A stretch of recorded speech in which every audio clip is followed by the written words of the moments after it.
ममता बनर्जी की तानाशाही अब इस कदर बेलगाम हो चुकी है कि वह केंद्र सरकार के लागू किए गए कानूनों को भी सरेआम ठुकराने लगी है।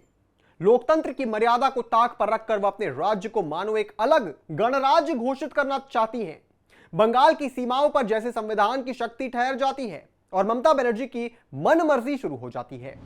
अब ममता बनर्जी ने वक्फ संशोधन का विरोध करना शुरू कर दिया है। यह केवल विरोध नहीं है, बल्कि एक अहंकारी सत्ता की सनक है जो कानून और व्यवस्था को अपनी राजनीतिक सुविधाओं के मुताबिक मोड़ना चाहती है।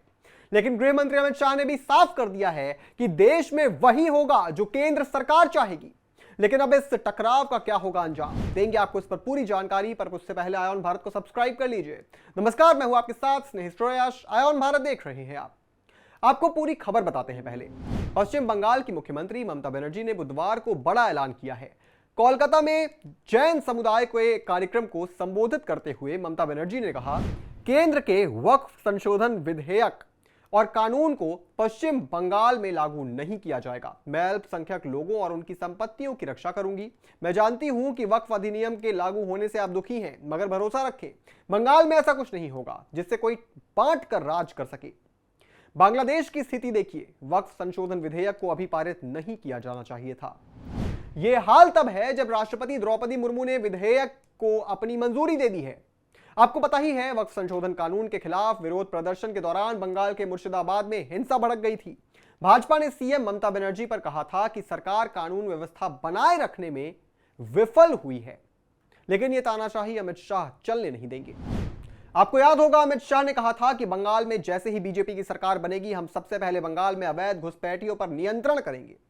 इससे पहले आपको याद होगा, अमित शाह ने बताया था कि जब केंद्र सरकार बंगाल और बांग्लादेश बॉर्डर पर फेंसिंग करने कर्मचारियों को भेजती है तो टीएमसी के कार्यकर्ता वहां पहुंचकर फेंसिंग तोड़ देते हैं और धार्मिक नारे लगाते हैं।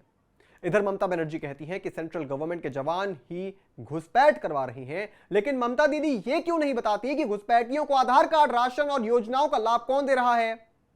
ये सब ममता दीदी अपने राजनीतिक लाभ के लिए करती हैं। ये बंगाल की जनता भी देख रही है। वक्फ कानून जिस देश की चुनी हुई सरकार ने लंबी चर्चाओं और गहन अध्ययन के बाद पास करवाया है, देश की सर्वोच्च नेता राष्ट्रपति ने इसे मंजूरी दी। लेकिन एक राज्य की मुख्यमंत्री ममता बनर्जी कह रही हैं कि वो इसे लागू नहीं होने देंगी। ऐसे ही उन्होंने शिक्षक भर्ती घोटाले पर सुप्रीम कोर्ट के फैसले पर किया था।